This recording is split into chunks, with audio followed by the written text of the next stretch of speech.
ముందున్నటువంటి సాహితీ పెద్దలకు అందరికీ మంజిరా వందనాలు, నాకు నమస్కారం. ఇక్కడ మంజిరా రచయితల సంఘం 38 ఏళ్ల వార్షికోత్సవ సందర్భంగా ఇక్కడ జోటపాటలు అనే పుస్తకాన్ని మేము ఆవిష్కరించుకున్నాం. ఇది ఒక 5 సంవత్సరాల క్రితం 33వ వార్షికోత్సవ సందర్భంగా మంజిరా కవులు మిగతా ఇతర కవులతో కలిసి తీసుకొచ్చినటువంటి పుస్తకం. ఈరోజు మీ ముందరికి ఈ పుస్తకాన్ని తీసుకురావడం జరుగుతుంది. దీని గురించి 5 నిమిషాల్లో సమీక్ష చేయాలి. దాదాపు ఇందులో 35 మంది కవుల రచనలు ఉన్నాయి. కాకపోతే ఒక విహంగ వీక్షణం లాగా దీన్ని పరిచయం చేయాల్సినటువంటి బాధ్యత నాపై ఉంది కాబట్టి దీన్ని పరిచయం చేస్తాను. వర్తమాన పరిస్థితులపై సామూహిక గానం జోటపాటలు.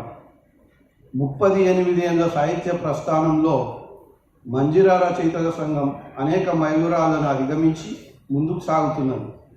దేశకాల పరిస్థితులు, మారుతున్న విలువలు, సామాజిక ఉద్యమాలు, ప్రైవేటీకరణ, మార్కెట్ సంస్కృతి, ప్రపంచీకరణ, ఆధిపత్య భావనలు వంటి అనేక అంశాలను అవగాహన చేసుకొని వివిధ సాహిత్య ప్రక్రియల్లో తన అనుభవాలను పంచుకుంటున్నది. గతంలో మంజిరా మొగులయింది, ఎడపాయలు, లలిత సంతకం, తెలంగాణం వంటి సంకలనాలను తెచ్చింది. వ్యక్తిగత సంకలనాలు కూడా చాలా వచ్చాయి.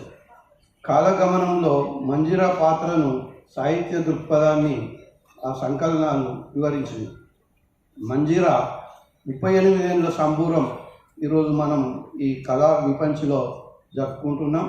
ఈ సందర్భంగా మంజిరా రచయితల సంఘం వెలువరించిన పుస్తకం ఇది జోటపాటలు. అసలు జోటపాటలు అంటే ఏమిటి? జోట అంటే జత, జంట లేదా సామూహికంగా కలిసి పాడుకునే పాట.